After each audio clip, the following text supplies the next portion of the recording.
You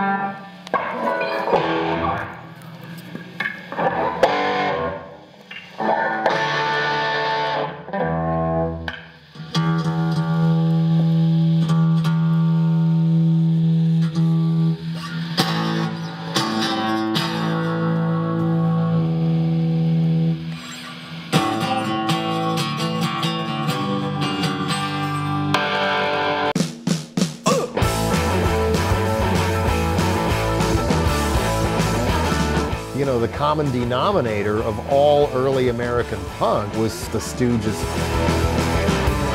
To me, the Stooges are one of the pioneers of rock and roll, and they're what it's about. When you think about the Stooges, the word that I use is cool. One of the most special things about the Stooges is that they remain cool. The Stooges really were like one of my favorite bands, and I really think that they did something important for rock and roll. I remember hearing Search and Destroy and just being, oh my God, you know, like this is what I've been missing my entire life. The Stooges were real. They introduced us to the street. I feel like they brought the roll back into the rock, you know what I mean? Like, you can talk about Funhouse, or you can talk about Raw Power, or whatever, and everyone's like, yeah, duh, I have that record.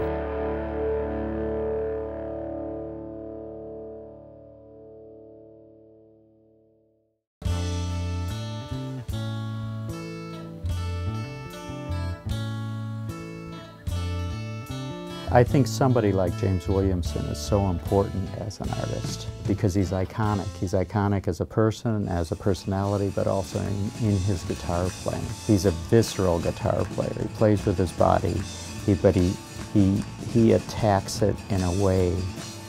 It's his touch and his attack that gives that sound. It's not just the guitar and amp, it's how he plays it and the energy he puts into when he hits that guitar.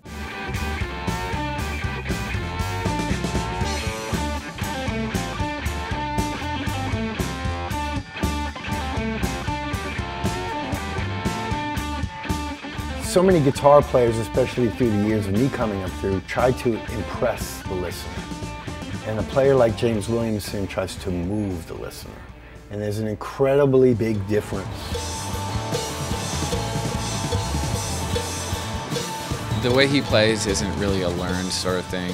It's like, you know, it's a given talent from wherever, you know, it's something inherent. So, yeah, it just like lives in him, you know. I think he just kind of acts on instinct, and it tends to be really good, which is probably why he's such a good songwriter.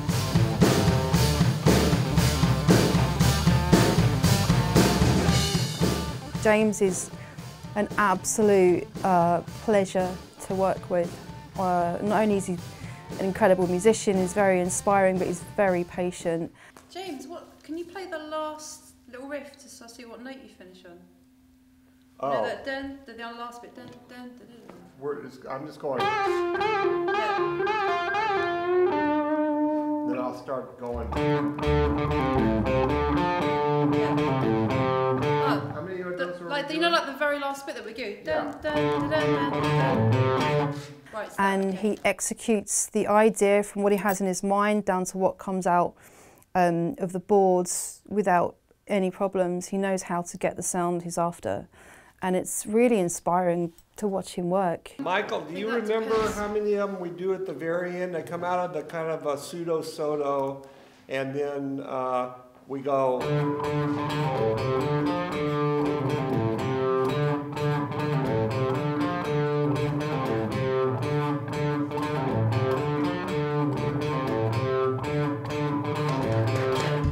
So four. Almost four. Yeah, on the fourth one we do. Yeah. So you want to do it that way? Let's do it that That's way. one way to do it. 1, 2.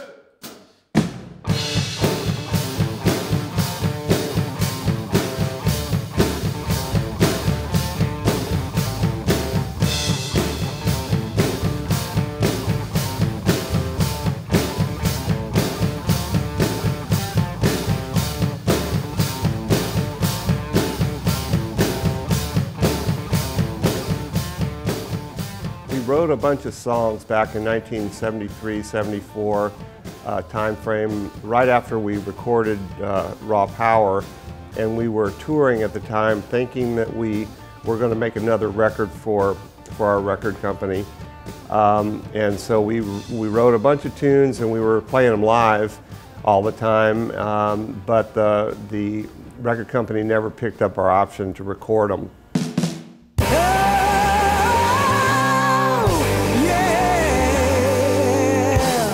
I mean, they're great songs. They never really got a fair shake. I mean, you know, a lot of them are bootlegs, and they're really good tunes. So, and I think he's always thought that. And so it's now like, well, like people are ready to listen to this stuff.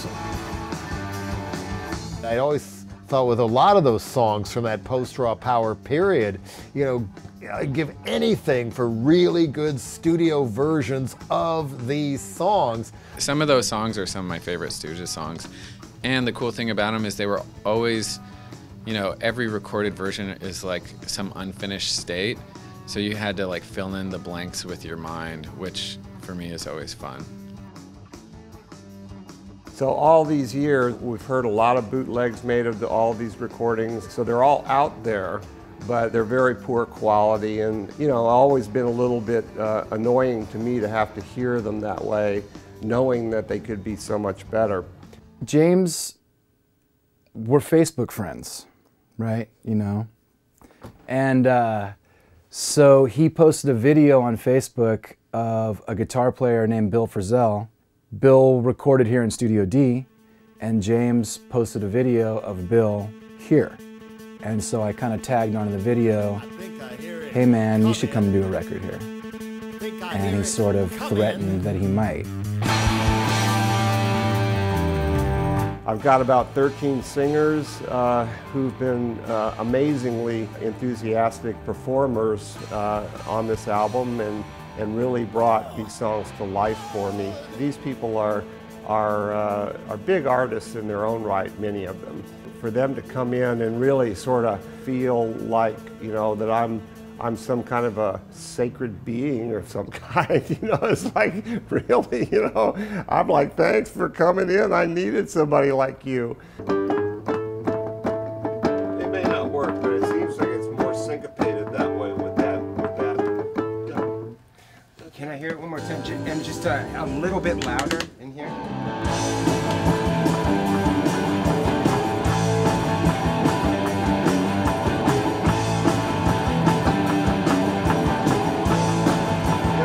That'll work.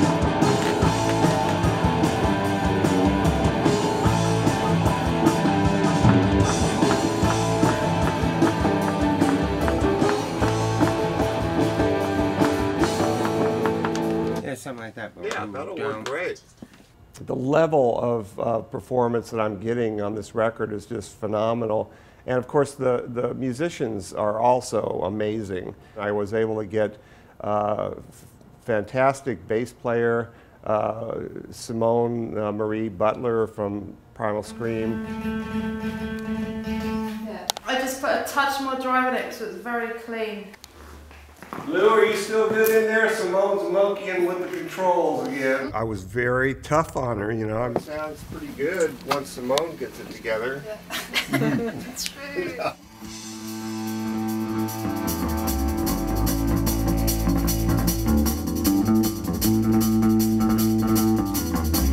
There's never been a girl player in the Stooges. She was great. You know, Simone, if you just wait about half the way through there, yeah, and then start playing that same riff and let him punch you in, I think you got it. Yeah.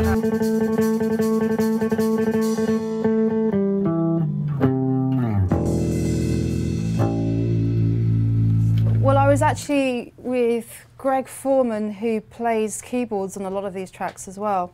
He actually got an email from James, and I was sitting opposite him, and he said, oh, I just got an email from James looking for a bass player. And I kind of went, and he went, and I went. And I met James in Houston, and he started to propose this project, and I guess there was a keyboard player that was supposed to play, and it wasn't working out, and James asked Joe Cardamone, who owns the studio, if he knew anyone.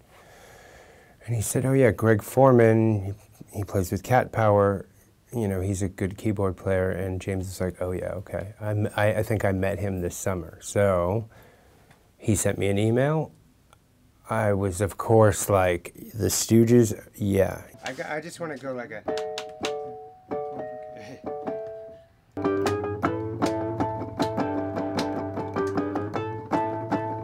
Yeah, it's like a soul party. Yeah, exactly.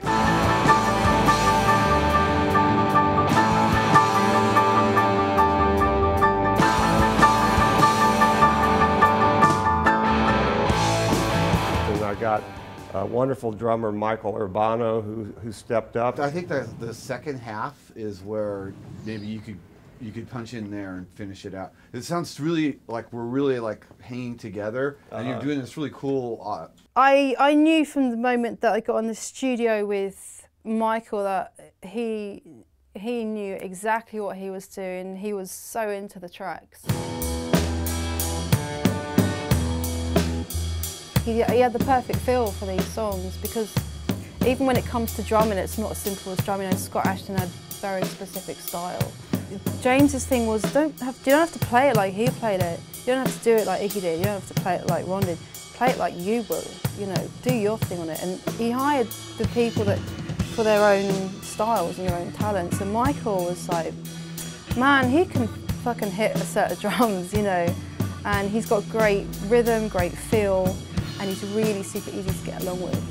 I think all three of us immediately like got on, and you know, we had a laugh and it was cool. We all had like a chemistry together.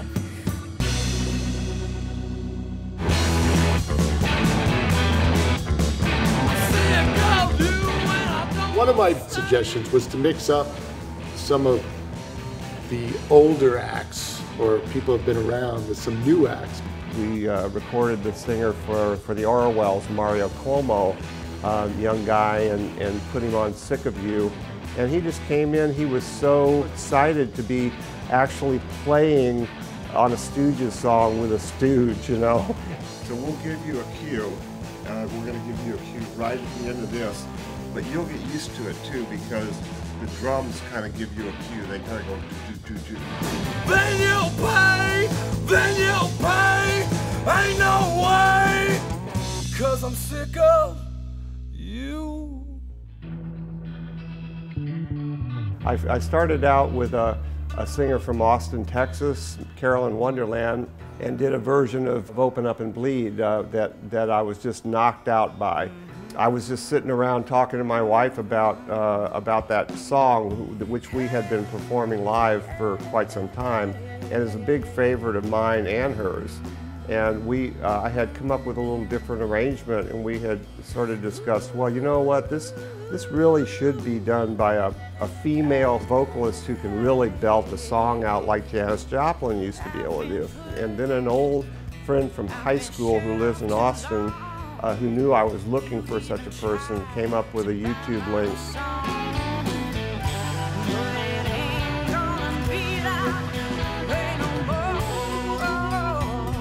As soon as I heard her, it was just like, that's my girl.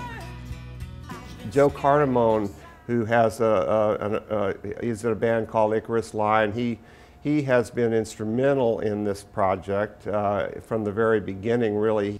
I exchanged a few emails with James, and James kind of broke it down that they were going to be recording unreleased material. The prospect of being able to kind of do that was exciting to me, you know, and just to be able to support something that like really shaped me as a musician and an artist. He helped me, find a lot of people. He's got his own studio that he's let me use from time to time to sort of do the things where a smaller studio would work out fine, like vocals. You know, we kind of ended up at Valley, I guess, because this place is, it sounds really good, and, you know, it's a place to get work done. You know, this isn't, you know, a place for people to hang out and, you know, look cool. We get actual records made here, which is nice. Mark Lanigan and Allison Mosshart, I got in touch with Mark through a mutual friend.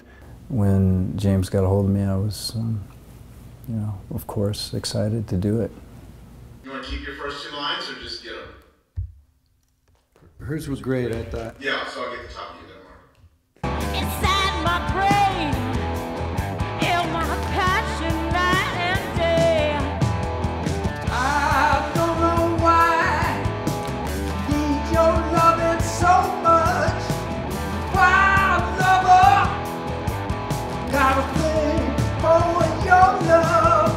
I got in touch with Allison through John Seidel, who's an A&R guy that works at BMG, who's my publisher. It was like in the right place, and then what came out of my mouth was pure panic.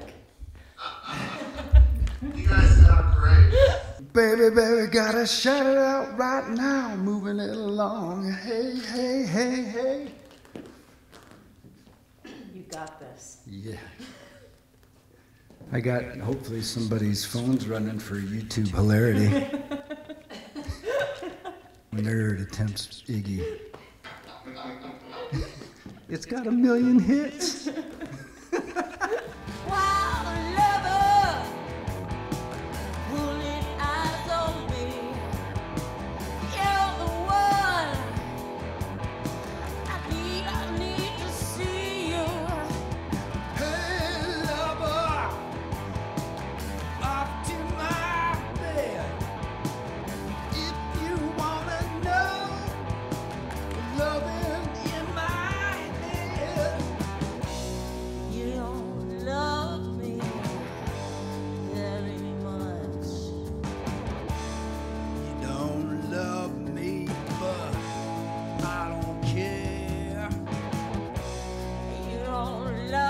Allison is such a great singer, and I'm a big fan of hers as well, so it was a lot of fun. It was, had a few laughs and got through it. So, you know, not only did the duet go amazingly great with Mark, I mean, both of them are just top-notch people, and it was a ton of fun.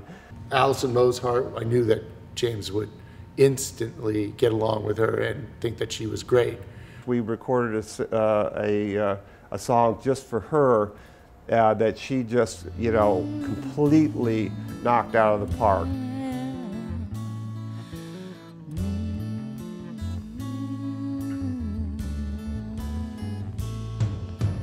When I was there for Alison's performance, her recording, she totally captured that song perfectly. And there was so much emotion, so much presence. I'm so lonely, I'm so blue. Hey there, honey, what about you? It's interesting seeing the vocals done because it's such a personal thing, putting a vocal down.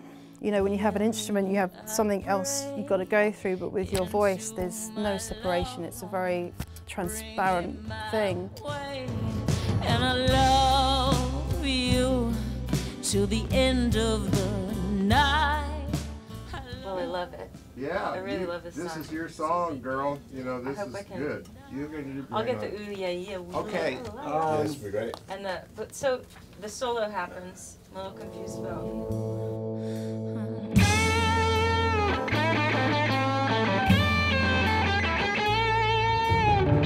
She was just like all over this, like, you know, huge Stooges fan. So she, you know, she was, I think her comment was, I don't know, you know, what I'd like better to sing on this or to listen to it, you know, so she was like really cool.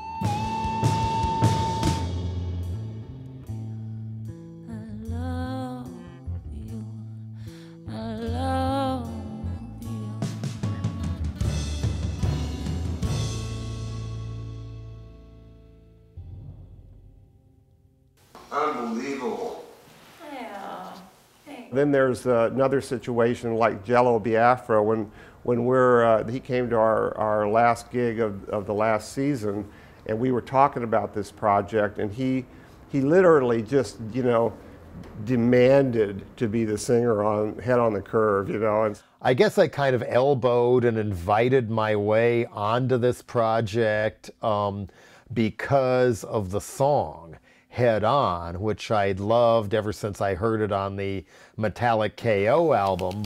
I don't know where we are, so we'll just get levels right now. That sounds pretty good. I just like the riff, the melody, you know, the whole lyrical angle ain't bad either. It's one of my all-time favorite Stooges songs. Some of you women and a lot of you boys are motherfuckers trying to run my world. Motherfuckers trying to run my world. He wanted this other kind of rush that we got from listening to Metallic KO, just knowing we completely blew their fucking minds, and maybe not in ways they found very pleasant. Motherfuckers!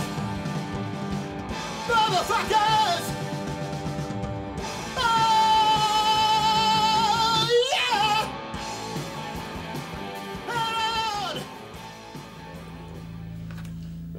All right. Okay, that's the last one, right? Yep, that's it.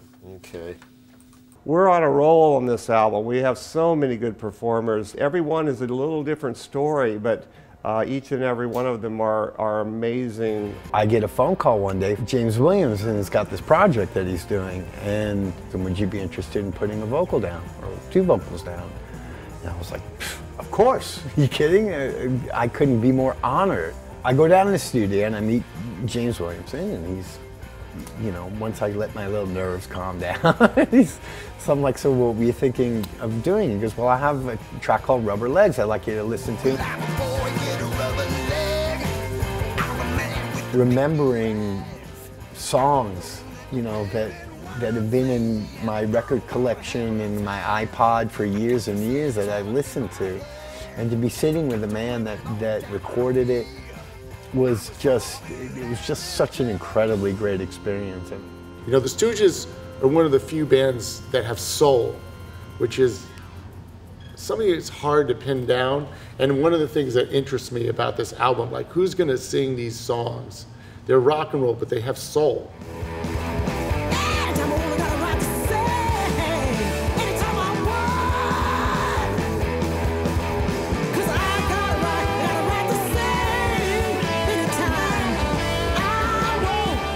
I don't know why Lisa isn't more widely known already than she is, but I think it's high time that she gets the recognition that she deserves, and so I'm hopeful that this will help her to do that. Well, there should be some good run-up on the second single with the PR people, and so and that's worldwide. So it's going to be, you know, you should get some good coverage in Europe about the same time you're touring, which would be nice. Did Bob just say, if Bob gave the thumbs up, then we might be there. We got it. All right, I'll come in and listen. Yeah, come on in. I hadn't heard of Lisa Kekula until James told me about her and her singing and how great she was. And of course, when I heard her voice, I was like, I was amazed, and I was thinking, how am I going to sing in back of her? Like, the high ones would be really good here. Okay. But you know, let's back a little bit and see how you feel about it. Okay, I'll start with the first.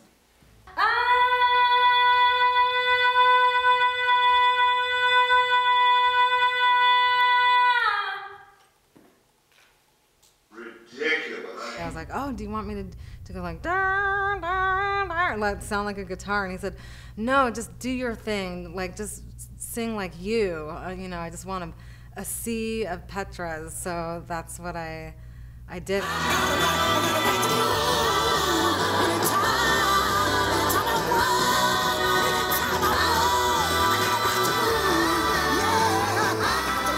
I didn't know what to expect. I was really excited because I was looking forward to just doing layers of vocals on something.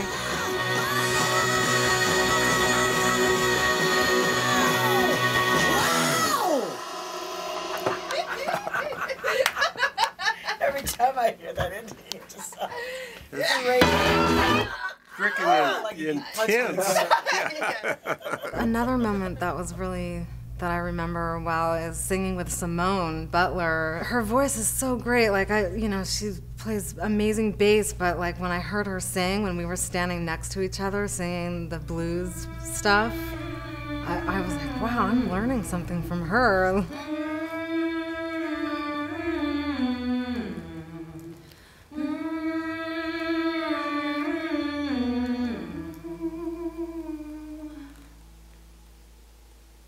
Badass, come on in here, girl. You know, you're seeing people really at the top of their game, and it's really humbling and it's really inspiring, and you feel very lucky to be part of it. If you look at the cross-section of the people that are involved, you know, they all have their own thing for the most part. And they're all, you know, reputable musicians and people. Everybody involved has been really cool. Everybody that's taken part in the project has been really cool and really excited to do it. And I think everyone's done a really good job. The commonality is they actually like to listen to the Stooges, and so they're very familiar with how we did things. They're trying to bring their version of the Stooges onto the songs. I think to bring multiple artists onto a record is great. James has the ability in his production to get everything to hang together, not just on his guitar sound, but it's also writing style. It's also how he brings people's vocals out. It's the general vibe he adds to it, gets everything to hang together. It's been a pleasure to work with everybody on this record. I can't think of anybody that I had any problems with or would have done differently or would have chosen differently or anything. You know, it's just like, and that's so rare. I had the opposite problem. I had too many good people. And so, you know, so now there's 16 tracks on this record. Come on, everybody, take a trip with me. It's wonderful, you know, to have all these people come here and listen to this. It's my first real listening with outside people. And this album is a very special album, you know, it's a bit of a once-in-a-lifetime album as well. This is like amazing, this is like come together so beautifully, and you know, it's cool to see like a project shape, you know. Well, I don't give a goddamn what they say. Being here today, listening to all the songs together, this record will affect people in a positive way. You know, don't you know I'm bad? This band, out of like all bands, is like the Beatles to me, you know. Like the Beatles is to my dad, the Stooges were to me. This band for me kind of gave me credence, let me know that I could do what I wanted to do.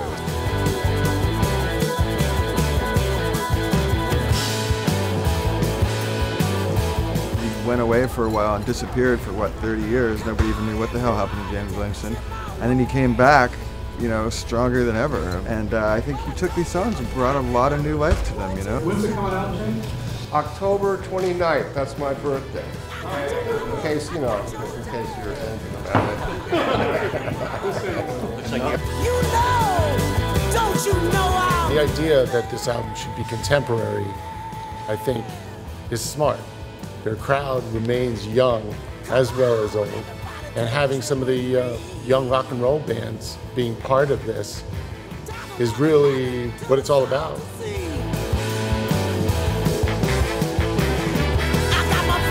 I think James is the real thing. I don't think he's trying to like put on any bullshit airs about what he's doing. I think he believes in that music. I think that the thing that people relate to, or I relate to, is that it is real. You know, we can look at the Led Zeppelins and the Pink Floyds of that era, and it's sure, it definitely has a thing, but it's like, as a young person, I couldn't look at those things and go like, well, I could do that. But if you hear this Black Flag or the Stooges or some of these other things, you relate to it. It feels familiar. You always want to play, like, you know, the moment you pick up an instrument, the bands that you listen to, that are the kind of songs that you learn and your inspiration, you know, and then you get further on, you're working, you're in bands, and you may go up here or anywhere, but then sometimes it comes full circle and you might get to work with that band, which is sort of, still there's a flame inside, you know, which is like, oh, that's what made me sort of start playing. And then you find yourself in the room with those people and you just feel really humbled and very grateful for that moment. To finally get to point mics at somebody that you know, have been looking up to for such a long time. And I never thought I'd ever actually get to hang out with the guy, so. Yeah, here we are in the studio. How many times in your life do you get to play with the people that you grew up listening to and play on their records with them? Never is usually the answer, you know? The magic is in the imperfections. The magic is in the personality. That's what comes across in the record. For James, it's an ideology. It's not just a way of recording. Honestly speaking, of course everyone wants success and everybody wants, you know, money, but that's not really to me, the important thing is that this record comes out and that these songs will be recorded the way they should have been. I gotta go.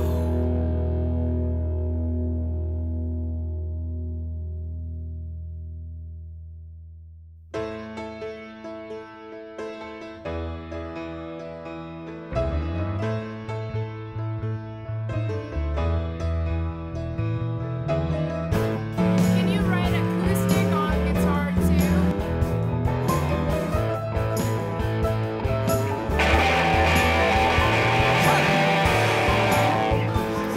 Keep playing the riff for a second, James. I'm going to understand all the way.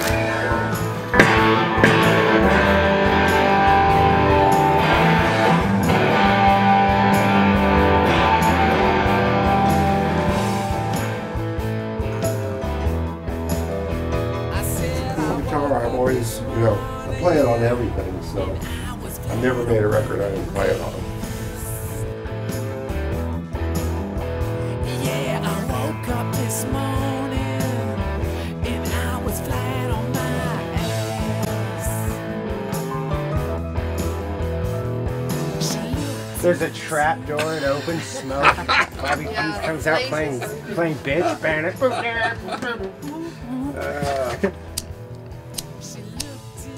Come on. Let's see if this thing will work. I guess it's dead.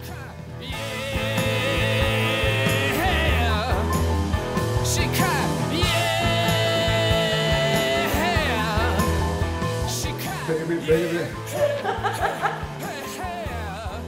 Never knew somebody.